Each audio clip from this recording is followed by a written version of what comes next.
नमस्कार, मेरा नाम डॉक्टर युग है और मेरे साथ है डॉक्टर शैलेश कुमार साहू, हमारे सीनियर आईसीयू कंसल्टेंट। और आज इस नई वीडियो में हम बात करेंगे मल्टी ऑर्गन फेलियर के बारे में। Sir, to start with, sir, what is this multi organ failure और किस वजह से और which organs are involve in this multi organ failure जब हम बात करते हैं? Good afternoon, everyone. Multi-organ failure, as the name suggests, multiple organs are involved. कब होता है? किसी भी बहुत सारी बीमारी है जिसकी वजह से मल्टीपल ऑर्गन्स अफेक्ट हो सकते हैं। तो मल्टीपल का नंबर वाइज देखा जाए तो 2 और मोर देन 2 ऑर्गन्स अगर अफेक्ट होते हैं या फिर डिसफंक्शन होता है तो हम उसको मल्टी ऑर्गन फेलियर या फिर हम मेडिकल टर्म में मल्टी ऑर्गन डिसफंक्शन सिंड्रोम बोलते हैं। तो कॉज क्या हो सकता है? मोस्ट कॉमन कॉज है सेप्सिस, जो किसी इन्फेक्शन अगर बहुत ज़्यादा शरीर में फैल जाता है तो उसकी वो मोस्ट कॉमन कॉज है। उसके अलावा भी और भी कारण बहुत सारे हैं, जैसे कि मेजर हार्ट अटैक कुछ हुआ, मेजर ट्रॉमा इंजरी कुछ हुआ, या फिर बर्न होता है, बहुत ज़्यादा सीवियर बर्न होता है तो भी हो सकता है ये मल्टी ऑर्गन डिसफंक्शन, या फिर acute pancreatitis, severe form of acute pancreatitis, उससे भी हो सकता है। और भी बहुत सारे कारण हैं, जैसे कि पॉइजनिंग हो गया, पॉइजनिंग से भी हम या कोई भी किसी भी नॉर्मल मेडिसिन भी अगर ओवरडोज में लेते हैं तो वो पॉइजनिंग कहलाता है। या कोई जैसे हर्बिसाइड, पेस्टिसाइड्स, वो सब भी हम बहुत ज़्यादा मात्रा में अगर लेते हैं, या अल्कोहल भी अगर बहुत ज़्यादा मात्रा में लेते हैं तो उसको पॉइजनिंग बोलते हैं। तो उससे भी हमें मल्टी ऑर्गन फेलियर होने की आशंका रहती है। सर, तो मल्टी ऑर्गन फेलियर क्या ये डिजीज़ है कि किसी डिसीज़ का ये एंड पार्ट है? तो क्या बोल सकते हैं सर इसमें? देखिए, मल्टी ऑर्गन फेलियर ये such it is not a disease. And result भी कहना ठीक नहीं है, क्योंकि 50 to 60% ऑफ लोग ठीक भी होते हैं, तो एंड रिजल्ट कहना भी ठीक नहीं है। हाँ, एक स्पेक्ट्रम का एक पार्ट है, क्योंकि डिजीज स्टार्ट हुआ और उसको ठीक करने के लिए बॉडी अपना इम्यूनिटी के जरिए जो रिएक्शन दिखाता है, तो उसके चलते ऑर्गन्स अफेक्ट होते हैं। तो इसको एंड रिजल्ट बोलना भी ठीक नहीं है। तो it's a part of spectrum of symptoms. So ये ठीक भी हो सकता है, जैसे मैं बताया 50 to 60% of people they recover also. Sir, multi organ dysfunction में सर ऐसा कैसे हो जाता है कि जैसे लंग में अगर इन्फेक्शन है तो उनका लीवर खराब हो जाएगा या फिर किडनी खराब हो जाएगा, जैसे हम मल्टी ऑर्गन के लिए बात करते हैं सर? देखिए, कॉज कुछ भी हो तो अल्टीमेट मैकेनिज्म हमारा इन्फ्लेमेशन, मतलब बॉडी का जो रिएक्शन है वो कॉज को ठीक करने का। जैसे आपने बोला कि लंग्स का इन्फेक्शन हुआ, तो लंग्स को इन्फेक्शन को ठीक करने के लिए बॉडी कुछ अपना इम्यूनिटी से रिएक्शन दिखाएगा, तो इम्यूनिटी से जो रिएक्शन दिखाता है उसको इन्फ्लेमेशन बोलते हैं। तो इन्फ्लेमेशन अगर बहुत ज़्यादा होता है तो वो इन्फेक्शन को तो कंट्रोल करने की कोशिश करेगा ही करेगा, तो उसके चलते कुछ दूसरे ऑर्गन भी अफेक्ट होंगे। जैसे कि लंग्स से स्टार्ट हुआ, वो चलते चलते फिर हार्ट को भी अफेक्ट किया, लिवर को भी अफेक्ट कर सकता है, किडनी को भी अफेक्ट कर सकता है, ब्रेन में भी अफेक्ट कर सकता है।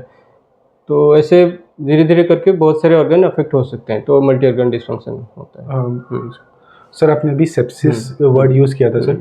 सर, सेप्सिस ये वर्ड क्या है और सर ये मॉट से सर कैसे रिलेट करता है, ये इस पे थोड़ा बताइए। तो देखिए, सेप्सिस एक लाइफ थ्रेटनिंग कंडीशन है, उसको नॉर्मल इन्फेक्शन की तरह नहीं सोचा जाता। इन्फेक्शन लीड्स टू सेप्सिस क्यों है? देखिए, इन्फेक्शन तो बहुत तरह के होते हैं, छोटे छोटे, जैसे हमें सर्दी जुकाम होते हैं वो भी इन्फेक्शन है, पर ये इन्फेक्शन लाइफ थ्रेटनिंग होगा तब सेप्सिस कहलाया जाएगा। इन्फेक्शन हुआ, फिर बॉडी का कुछ रिस्पॉन्स आया, इन्फ्लेमेशन हुआ, जो बहुत ज़्यादा इन्फ्लेमेशन होता है तो इन्फ्लेमेटरी मार्कर प्रोड्यूस करके फिर हमारा जो ब्लड वेसल है, जो इंटरनल लाइनिंग है उसको अफेक्ट करता है। उसके चलते फिर ब्लड वेसल्स हमारे डायलेट हो जाते हैं, तो ब्लड वेसल डायलेट होते हैं तो ब्लड प्रेशर फॉल करने लगता है। जो इन्फ्लेमेटरी मार्कर हैं वो इंटरनल लाइनिंग को भी डैमेज करते हैं, तो कैपिलरी लीक होके हमारा जो ब्लड वेसल से फ्लूइड निकल के शरीर में जो स्किन या टिश्यू बाकी ऑर्गन्स में आता है तो स्वेलिंग होता है। तो जो बहुत ज़्यादा सेप्सिस होने पे, मतलब इन्फेक्शन बहुत ज़्यादा फैलने पे बॉडी का रिएक्शन से हमारा शरीर पूरा स्वेलन अप हो जाता है। एक तो वासोडाइलेशन से ब्लड प्रेशर फॉल करता है, फिर ये जो कैपिलरी लीकेज की वजह से भी फ्लूइड आउट ब्लड वेसल से बाहर आता है, तो हमारा ब्लड वॉल्यूम कम हो जाता है। फिर एक और कारण है कि माइक्रो क्लॉट्स बनते हैं ब्लड वेसल में। माइक्रोक्लॉट की वजह से ब्लड फ्लो हैम्पर होता है। तो जो ब्लड फ्लो ऑर्गन्स को मिलना चाहिए, ब्लड सप्लाई मिलना चाहिए, ऑक्सीजन सप्लाई मिलना चाहिए, वो हैम्पर होता है। तो ऑक्सीजन सप्लाई ऑर्गन को नहीं मिलेगा तो फिर अल्टीमेटली किसी भी ऑर्गन को काम करने के लिए एनर्जी चाहिए, ऑक्सीजन ही नहीं मिलेगा तो एनर्जी नहीं प्रोड्यूस होगा, तो ऑर्गन अफेक्ट होंगे। तो यही है बेसिक मैकेनिज्म कि किसी भी कारण से हमारा जो इन्फ्लेमेशन स्टिमुलेट होता है तो फिर वो अल्टीमेटली अफेक्ट करता है। यही कारण है कि धीरे धीरे एक एक ऑर्गन अफेक्ट करता है। सर मेरा नेक्स्ट क्वेश्चन होगा, जैसे मॉड्स की बात करते हैं तो मॉड्स क्या सिर्फ ओल्ड एज में ही होता है? क्या ये हेल्दी एडल्ट्स जो एक्सरसाइज करते हैं, अपना डाइट मेंटेन करते हैं, उनमें भी हो सकता है?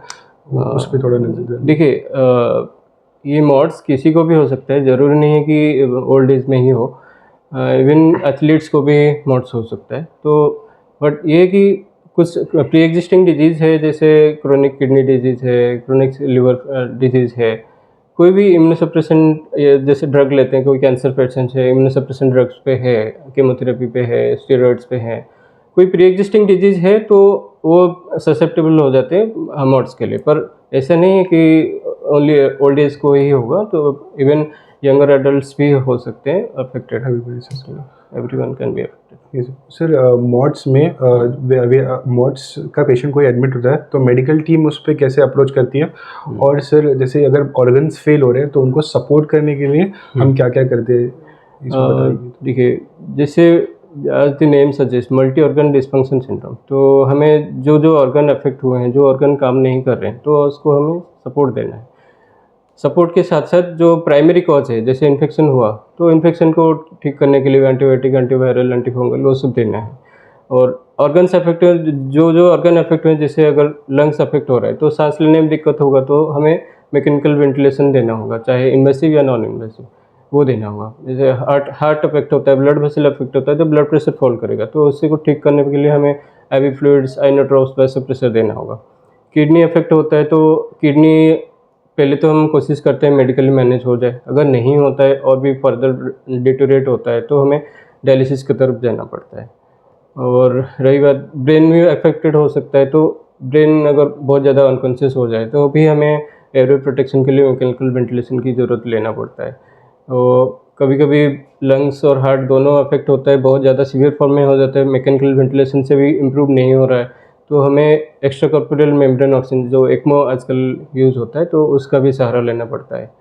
तो ऐसे invasive treatment is the major supportive method to support the failing organs.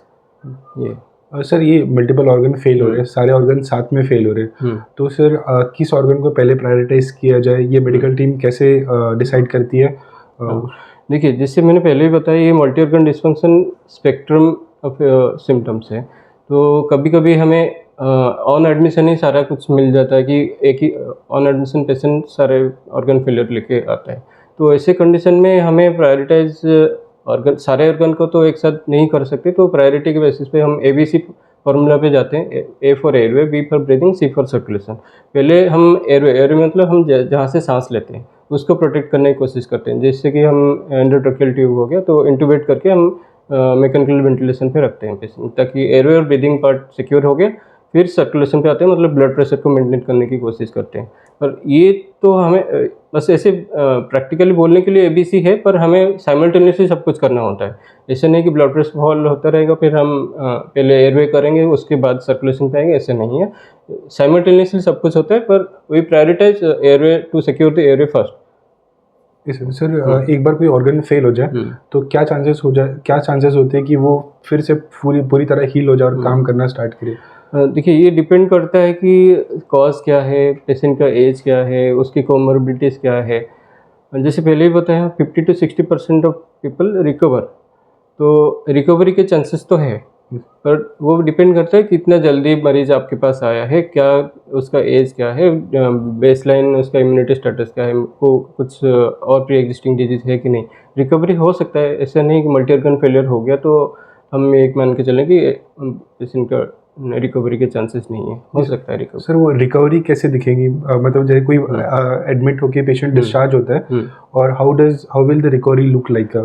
देखिए, most of the patients recover कर जो 50 जैसे 50 to 60% रिकवर हो जाते हैं, तो उनमें से मैक्सिमम लोग रिकवर कर जाते हैं। ऑर्गन वाइज अगर हम जाएँ, लंग्स और हार्ट, लिवर ये सब ऑर्गन रिकवर कर जाते हैं। कुछ लोगों को न्यूरोलॉजिकल सिम्टम अगर है तो वो हो सकता है पूरी तरह से रिकवर ना करे, न्यूरोकॉग्निटिव डिसफंक्शन रहे। कुछ लोगों का मेमोरी लॉस रह सकता है, कुछ लोगों का एंग्जाइटी, डिप्रेशन लॉन्ग टर्म रह सकता है कुछ दिन तक। तो और किडनी, नेक्स्ट क्वेश्चन आता है, बहुत लोगों का डाउट रहता है कि अगर मल्टी ऑर्गन फेलियर में है और आईसीयू में चलते किडनी के लिए डायलिसिस करना पड़ता है, तो उसके बाद भी मतलब जब रिकवर होके जाता है तो उसके बाद भी डायलिसिस ज़रूरत पड़ती है कि नहीं, ये लोगों का अक्सर डाउट रहता है। कुछ लोगों को कम्प्लीटली रिकवर हो जाता है किडनी, उनको ज़रूरत नहीं पड़ती है डायलिसिस। कुछ लोगों को डायलिसिस डिपेंडेंट हो जाते हैं, तो उनको बाद में भी मतलब डिस्चार्ज के बाद भी डायलिसिस की ज़रूरत पड़ती है। और कुछ लोग डायलिसिस की ज़रूरत तो नहीं पड़ती, पर वो लॉन्ग टर्म में जाके क्रोनिक किडनी डिजीज़ में कन्वर्ट हो जाते हैं। तो ये हमें लॉन्ग टर्म फॉलोअप में ही पता चलेगा कि किडनी प्रॉपरली रिकवर हुआ है कि नहीं, या फिर सीकेडी में कन्वर्ट हो रहा है कि नहीं। ये थोड़ा डाउटफुल अभी भी है।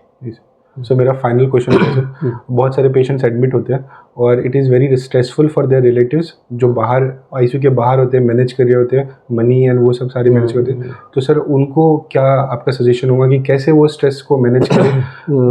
देखिए, मल्टी ऑर्गन फेलियर तो ये छोटा चीज़ तो नहीं है, ऑब्वियसली बात है। ये मल्टी ऑर्गन फेलियर है तो सब एक ही लाइन में बोलूँगा, फैमिली को तो हम पूरा पेशेंस के साथ वेट करना पड़ेगा।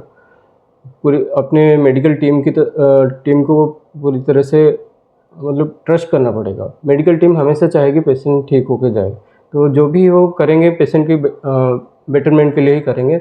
मेडिकल टीम पे पूरा भरोसा रखिए, वो अपना बेस्ट ट्राई करेंगे कि कैसे मरीज़ ठीक होकर जाए। और किसी भी पॉइंट में अगर फाइनेंशियल पॉइंट ऑफ व्यू से अगर फैमिली को लगता है कि कितना हद तक आगे प्रोसीड करें नहीं करें, वो केस टू केस बेसिस पे ही डिसाइड किया जा सकता है। कि जैसे यंग पेशेंट है, कोई मल्टी ऑर्गन फेलियर में है और कॉज भी ट्रीटेबल है, तो हम उसको छोड़ नहीं सकते। बेटर होगा कि हम जितना हद तक कोशिश करें उनको ट्राई करें ठीक करने के लिए। तो एक ही लाइन बोलूँगा कि मेडिकल टीम पे ट्रस्ट रखिए, भरोसा रखिए, वो पूरी कोशिश करेंगे मरीज़ को ठीक करने के लिए, और धीरज पेशेंस रखना पड़ेगा। Thank you so much sir for the wonderful interview. Thank you. कुछ इंसाइट मिला होगा इस इंटरव्यू के ज़रिए। ये बहुत ज़्यादा डरने की बात ये है, ये तो नहीं बोलूँगा कि डरना नहीं चाहिए। ये क्रिटिकल कंडीशन है, पर ये ठीक भी हो सकता है। तो हमें उम्मीद, पूरी दुनिया तो उम्मीद पे कायम है, हम उम्मीद के ज़रिए ही सारा कुछ कर रहे हैं। तो पूरी मेडिकल टीम पे भरोसा रखिए, मेडिकल टीम जो भी करेगी बेस्ट करेगी। Thank you to all the viewers जो हमारे साथ जुड़े। होप करते हैं कि आपको सारे क्वेश्चंस के आंसर्स और इस टॉपिक के बारे में अच्छे से पता चला होगा। एंड मिलते हैं नेक्स्ट वीडियो में नेक्स्ट टॉपिक के साथ। Thank you.